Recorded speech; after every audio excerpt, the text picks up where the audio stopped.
Hello students. कैसे हैं आप सब? होप आपकी पढ़ाई अच्छी चल रही होगी। तो सब तैयार है आज का करंट पढ़ने के लिए? हाँ जी, नमस्ते नमस्कार सबको, Ram Ram.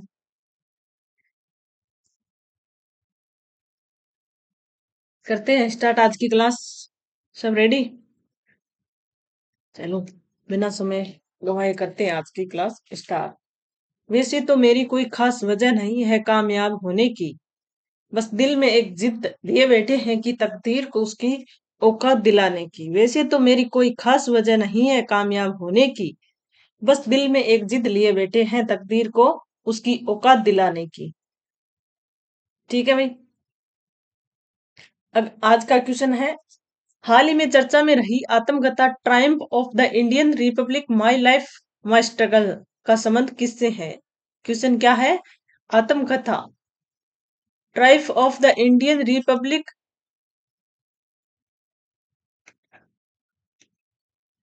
My life my struggles का संबंध किससे है?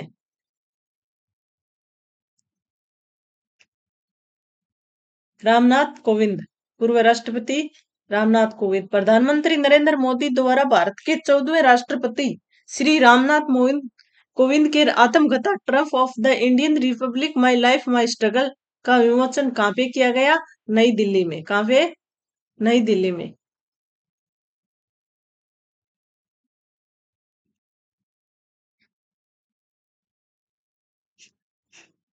इस बुक का विषय क्या है? इस आत्मकथा का मुख्य विषय क्या है? राष्ट्रपति की पद बुक का अनुभव, सामाजिक संघर्ष और भारत की गणतंत्र यात्राओं का विस्तृत वर्णन है। किस पुस्तक में? Trump of the Indian Republic my life and my struggle. Ramnath Kovind कौन से राष्ट्रपति थे भारत के? 14वें। इनका कार्यकाल था 2017 से 2022 तक। भारत के पूर्व राष्ट्रपति रहे हैं, जो पूर्व में बिहार के राज्यपाल पद पर भी कार्य कर चुके हैं। कौन? रामनाथ कोविंद, जो भारत के 14वें राष्ट्रपति पद पर है, जिनका कार्यकाल रहा था 2017 से 2022 तक। वन नेशन वन इलेक्शन समिति भी इन्हीं पूर्व राष्ट्रपति रामनाथ कोविंद की अध्यक्षता में ही गठन की गई थी। राष्ट्रपति द्रौपदी मुर्मू भारत की वर्तमान राष्ट्रपति है, जिनका कौन सा क्रम है? 15वां। कौन सा क्रम है? 15वां। उड़ीसा के ये राज्य की पहली आदिवासी महिला राष्ट्रपति है, और ये पहले उड़ीसा राज्य की आदिवासी प्रथम महिला है जो राज्यपाल रही है। ठीक है, इस पुस्तक का आत्मकथा का विषय हमने मुख्य विषय है वो देख लिया। अगला क्वेश्चन है, हाल ही में किस केंद्र शासित प्रदेश की पुलिस को प्रतिष्ठित प्रेसिडेंट्स कलर्स से सम्मानित किया गया है? किस केंद्र शासित प्रदेश की पुलिस को प्रतिष्ठित प्रेसिडेंट्स कलर्स का सम्मानित किया गया है? पुडुचेरी को। पुडुचेरी की राजधानी कौन सी है?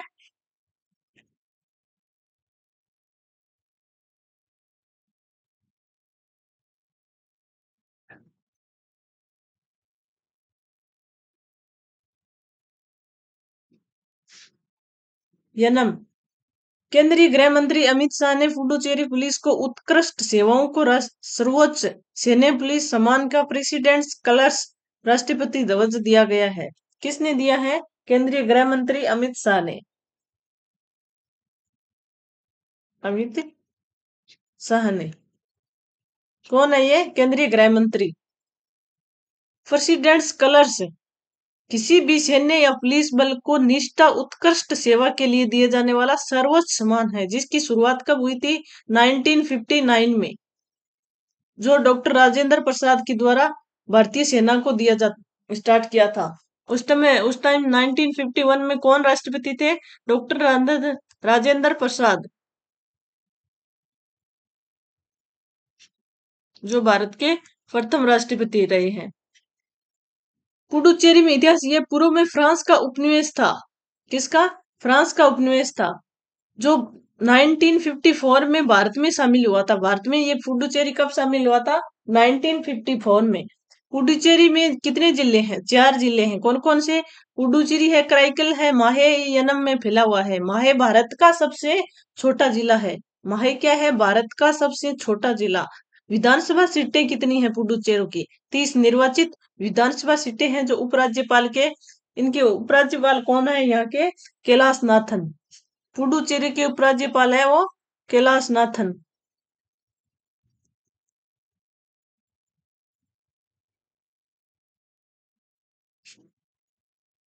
पुडुचेरी में कुल कितने राज्य जिले हैं? 4। सबसे छोटा कौन सा है? महे, जो भारत का भी सबसे छोटा जिला है। अगला क्वेश्चन है, हाल ही में रोमानिया में आयोजित इंटरनेशनल लिंग्विस्टिक ओलंपियाड 2026 में भारत ने कुल कितने पदक जीते हैं? क्वेश्चन क्या है? रोमानिया में आयोजित इंटरनेशनल लिंग्विस्टिक ओलंपियाड 2026 भारत ने कुल कितने पदक जीते हैं? 4 पदक जीते हैं, जिसमें एक स्वर्ण पदक और 3 कांस्य पदक। क्या क्या है? एक स्वर्ण और 3 कांस्य पदक जीते हैं। रोमानिया की राजधानी कौन सी है? बुकारेस्ट। रोमानिया की कैपिटल कौन सी है? बुकारेस्ट।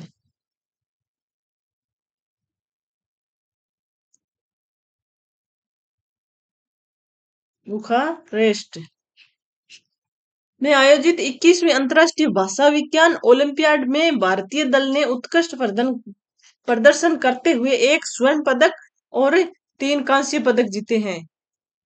एक स्वर्ण पदक और 3 कांस्य पदक जीते हैं।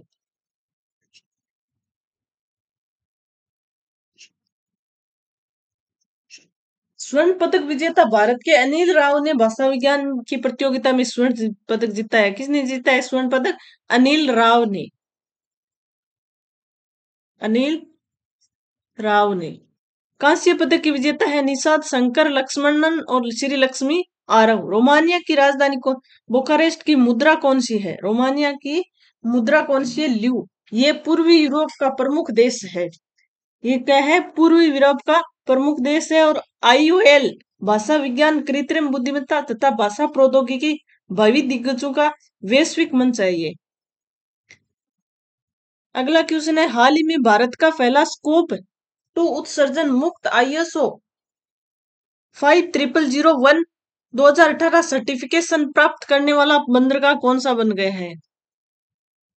चिदमनार बंदरगाह। VO चिदमनार बंदरगाह, जो कहाँ पे है? तमिलनाडु में। VO चिदमनार पोर्ट है वो तुतीकोरन 100% नवीकरण ऊर्जा के उपयोग में स्कोप 2 एमिनेशन प्राप्त करने वाला, ऊर्जा प्रबंधन प्रमाण पत्र प्राप्त करने वाला भारत का प्रमुख बंदरगाह बन गया है।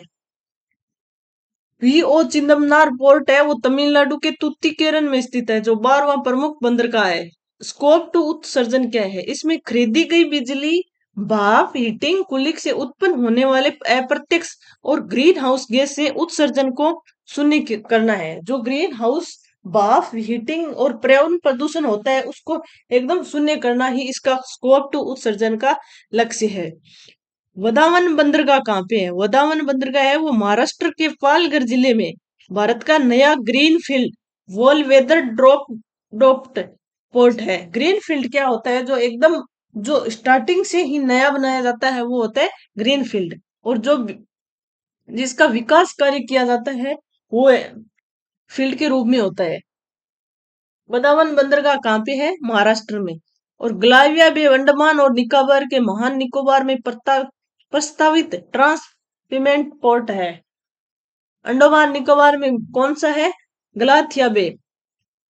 और वृंदावन बंदरगाह है वो महाराष्ट्र में। हाल ही में केंद्र सरकार ने किस राज्य केंद्र प्रशासित देश के 27 भौगोलिक स्थानों के नामों को आधिकारिक रूप से मानकीकृत किया है? अरुणाचल प्रदेश के। हाल ही में केंद्र सरकार ने किस राज्य केंद्र प्रशासित देश ने 27 स्थानों भौगोलिक स्थानों के नाम को आधिकारिक रूप से मानकीकृत दिया है? अरुणाचल प्रदेश के। भारत के सर्वेयर जनरल गृह मंत्रालय ने चीन के अवैध नामकरण दावों का माकूल जवाब देने के लिए अरुणाचल प्रदेश की 27 भौगोलिक जगह, दरें, नदियां, पर्वत, इनको भारत का अधिकारित या मानकीकृत नाम देने कर दिया है। अब वो चीन के नहीं कहलाएंगे, भारत के आधिकारिक रूप से भारत के कहलाएंगे, जो चीन ने हमारे कब्जा लिए थे। मैकमोहन रेखा, भारत और चीन के बीच में जो इंटरनेशनल रेखा है वो भारत, उस रेखा का क्या नाम है? मैकमोहन रेखा। भारत और जो किस स्टेट में है? भारत जो अरुणाचल प्रदेश में है, चीन के बीच की सीमा का रेखा का नाम है मेक मोहन।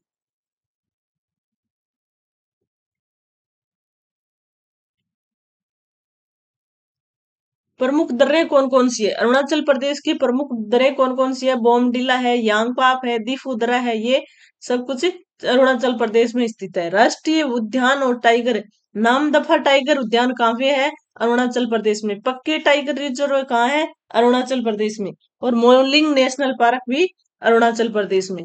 मुख्य सरकारी कदम क्या क्या है? चीन द्वारा यहाँ जंगनोन यानी दक्षिण तिब्बत कहकर नाम बदलने की कोशिशों में के खिलाफ संप्रभुत सुदृढ़ करना है।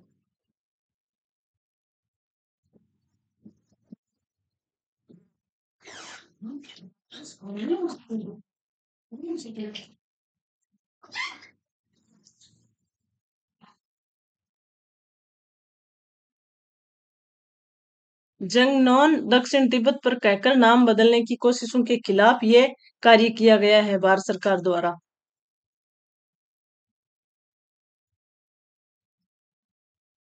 हाल ही में किस दक्षिण अमेरिकी देश ने सैन होस डेल पालम्बर हाल ही में किस दक्षिणी अमेरिकी देश ने सैन होस डेल पालम्बर की तीव्रता 7 तीव्रता का शक्तिशाली भूकंप आया है? किस देश में? कोलंबिया में। कितना? 7.4%। पश्चिमी कोलंबिया की सैन होस डेल पालम्बर क्षेत्र में 10 अगस्त 2026 को आए 7.4 तीव्रता के विनाशकारी भूकंप के कारण जारी जान माल का नुकसान और आपातकाल की भी घोषणा कर दी। कोलंबिया की राजधानी कौन सी है? बोगोटा।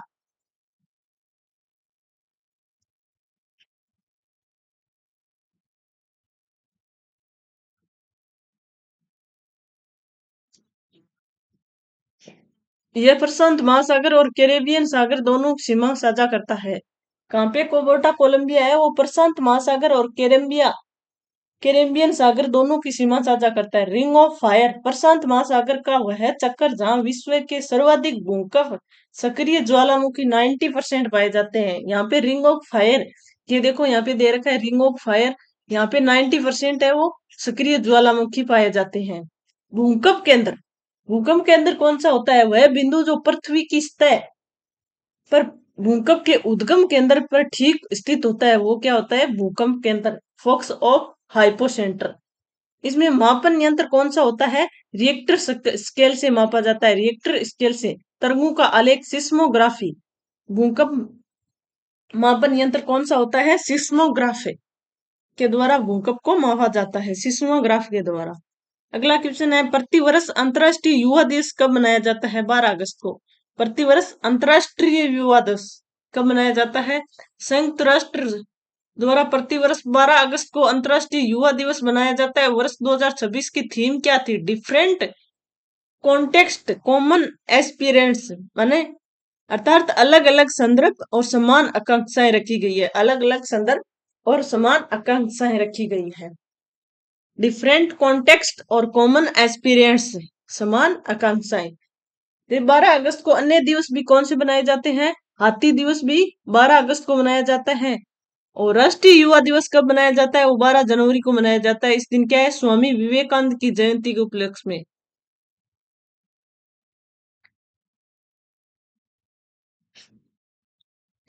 अंतर्राष्ट्रीय युवा दिवस की शुरुआत हुई थी वर्ष 2000 में।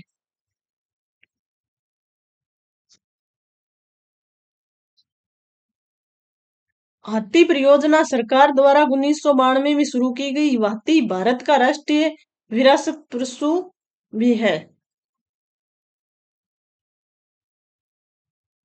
हाल ही में खेती में महिला ड्रोन ऑपरेटरों का नया कैडर बनाने के लिए बैटरी वाहन मंगल योजना किसी ने प्रारंभ की है? तमिलनाडु ने।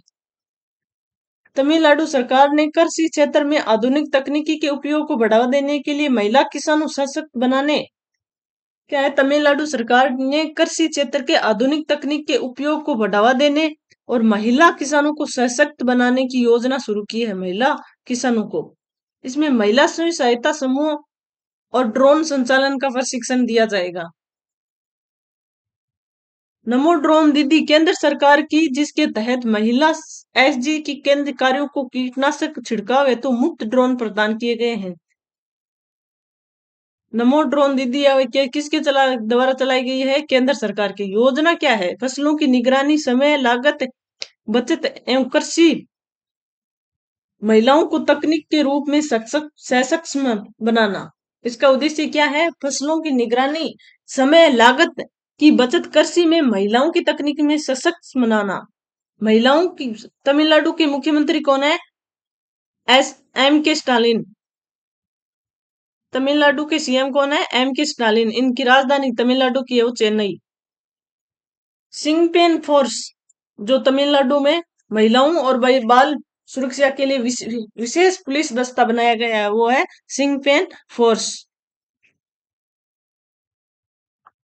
अगला क्वेश्चन है, हाल ही में संसद द्वारा पारित बैंकर्स बुक एविडेंस बिल। हाल ही में संसद द्वारा पारित बैंकर्स बुक एविडेंस बिल 2026 किस ब्रिटिश काल कानून को प्रतिस्थापित किया गया है? मतलब रिप्लेस किया गया है। कब किया गया है? जो अभी है वो संसद का बेकर्स बुक एविडेंस बिल 2026 में रिप्लेस में, वो बिल कब आता? 1891 का, 1891 का। भारतीय संसद ने 135 साल पुराने बैंकर्स बुक्स एविडेंस एक्ट 1891 को निरस्त कर दिया है और नया कानून पास किया है। अब इसमें क्या है कि डिजिटल बैंकिंग रिकॉर्ड, इलेक्ट्रॉनिक चालान, क्लाउड डाटा को अदालतों में प्राथमिक कानूनी साक्ष्य से प्राइमरी एविडेंस का दर्जा दिया है। इसमें कौन कौन से बदलाव किए गए हैं? जो पुराने कानून में केवल भौतिकी या रजिस्टरों को ही साक्ष्य माना जाता था, अब डिजिटल रिकॉर्ड को भी पूर्ण मान्यता मिलेगी। पहले इसमें क्या होता था कि भौतिक मतलब जो बाह्यों और रजिस्टर को ही साक्ष्य माना जाता था, अब इसमें डिजिटल रिकॉर्ड को भी एकदम पूर्ण मान्यता दे दी गई है। डिजिटल इंडिया को बढ़ावा, इसका प्रमुख उद्देश्य है कि डिजिटल इंडिया को बढ़ावा देना। कोर बैंकिंग सॉफ्टवेयर, डिजिटल भुगतान, ऑनलाइन ट्रांजैक्शन, इन सब की कानूनी सुरक्षा भी मजबूत होगी। भारतीय साक्ष्य अधिनियम 2023, हाल ही में भारतीय साक्ष्य अधिनियम आईईए जगह भारतीय साक्ष्य अधिनियम 2023 बीएसए को भी लागू कर दिया गया है। इसमें इस लागू करने वाले कौन थे? वित्त मंत्री निर्मला सीतारमण द्वारा विधेयक संसद में पारित किया गया था। किसके? वित्त मंत्री निर्मला सीतारमण के द्वारा। आज का लास्ट क्वेश्चन है कि हाल ही में होयसल राजवंश के शासकों ने संबंधित ऐतिहासिक जानकारी देने वाले वीर शिलालेख की खोज कहां पे हुई है? कर्नाटक में।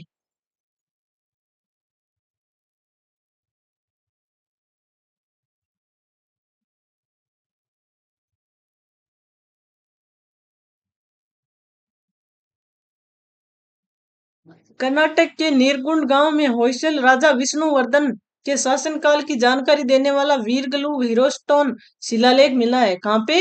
वीरगलु हीरोस्टोन, कर्नाटक में, जो पशुधन संरक्षण एवं वीरों की बलिदान को दर्शाता है। जो पशुधन संरक्षण और वीरों की बलिदान को दर्शाता है। वीरगलु क्या है? ये युद्ध और समुदाय की रक्षा के लिए जो शहीद हुए सूरवीर थे, उनकी स्मृति में स्थापित एक नकाशीदार पत्थर है। वीरगलु क्या है? एक नकाशीदार पत्थर है जो समुदाय युद्ध या समुदाय की रक्षा हेतु शहीद हुए थे, उनकी याद के। होयसल मंदिर यूनेस्को की 42वीं धरोहर है। होयसल मंदिर जो कर्नाटक के वेलूर चन्नोगांव मंदिर में है। हलेबीडु का होयसल मंदिर, सोमनाथपुरा का मंदिर भी विश्व यूनेस्को धरोहर में शामिल किया गया है। राजा विष्णुवर्धन ने इस मंदिर का निर्माण करवाया और प्रसिद्ध चेन्नकेशव मंदिर का निर्माण कराया था। अभिलेखों का अध्ययन क्या कहलाता है? अभिलेखों का अध्ययन कहलाता है एपिग्राफी। अभिलेखों का अध्ययन क्या कहलाता है? एपिग्राफी। अंतरराष्ट्रीय विशेष तौर पर थोड़ा सा देख लेते हैं। एक्ट 2026 सीनेट ने पास किया है। यूएस सीनेट ने पास किया लिंडसे ओ ग्राहम शैक्षणिक रशिया एंड ईरान एक्ट 2026। इसका मुख्य क्या है प्रावधान? 100% टेरिफ का प्रावधान। यह बिल अमेरिकी राष्ट्रपति एवं रूसी तेल गैस के शीर्ष 5 खरीदारों देशों के लिए जारी किया गया है।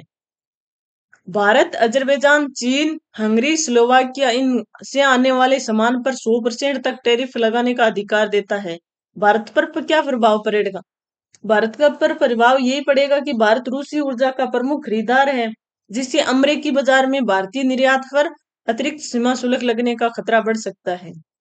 इसमें रणनीति क्या है? अमेरिका द्वारा सस्ती ऊर्जा बनाम अमेरिकी बाजार पहुंच से किसी भी एक को चुनने के लिए अमेरिका चाहता है कि वो या तो मेरे को चुने या रूस को चुने, इसलिए इतना टेरिफ 100% टेरिफ लगा दिया गया है। चीन को तो कोई वैसे भी फर्क नहीं पड़ता टेरिफ से, वो तो टेरिफ टेरिफ वैसे भी खेल ही रहा है, लेकिन फर्क पड़ता है तो अपने इंडिया को पड़ता है। इस बिल का नाम क्या है? बिल का नाम है रिपब्लिक सेंट्रल लिंडसे ग्राम के नाम पर रखा गया है, जिन्होंने यूक्रेन के युद्ध के बाद मॉस्को पर सख्त आर्थिक प्रतिबंध लगाने की वकालत की थी। किसने की थी? सीनेटर लिंडसे ग्राम ने। इसके बाद हाउस ऑफ रिप्रेजेंटेटिव्स की मंजूरी मिलना शेष है। कल का रिवीजन देखते हैं। हाल ही में भारत और यूएसए की नौसेनाओं की ईओडी एक्सरसाइज 2026 कहाँ शुरू किया गया है? कोच्चि में। वर्ल्ड एथलेटिक्स U20 में बसंत कुमार मेघवाल ने किस खेल में रजत पदक जीता है? कौन सा पदक? हाई जंप में जीता है। हाल ही में लाइफ टाइम लिबरेटियन अवार्ड जीतने वाले भारतीय लेखक कौन है? गुरुचरण दास जी। आईआईटी दिल्ली के सोनीपत कैंपस में किस सुपर कंप्यूटर सुविधा का उद्घाटन किया गया है? परम प्रज्ञा का। कहां पे? दिल्ली में। कोर बैंकिंग डिजिटल पेमेंट के लिए बैंक इनबॉक्स किसने लॉन्च किया है? बैंक इनबॉक्स किसने लॉन्च किया है? सहकारिता मंत्रालय ने।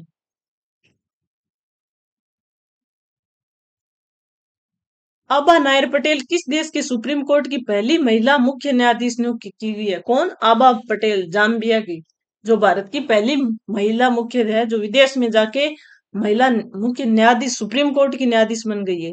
केंद्र सरकार ने प्रवर्तन निदेशालय डायरेक्टर पद पर किसे चुना गया है? राहुल नवीन को। आईसीटीपी के डिराक मेडल 2026 किस भारतीय वैज्ञानिक को सम्मानित किया गया है? दीपक धर को। इको एजुकेशनल सेंटर प्रकृति ज्ञान धाम का उद्घाटन कहाँ पे किया गया है? लखनऊ में। हाल ही में तारिक रहमान किस देश के प्रधानमंत्री बने हैं? बांग्लादेश के। अंतर्राष्ट्रीय क्रिकेट परिषद आईसीसी का इतिहास, मुख्यालय, वर्तमान अध्यक्ष, नियमों के बारे में आप कमेंट में बताओगे। इसके बारे में अपन कल डिस्कस करेंगे, और जिनको भी आता है इसके बारे में वो पूरा पूरा कमेंट में बता सकते हो। ठीक है। क्लास कैसी लगी ये भी कमेंट में जरूर बताना, और क्लास को लाइक शेयर एंड सब्सक्राइब जरूर करना। धन्यवाद।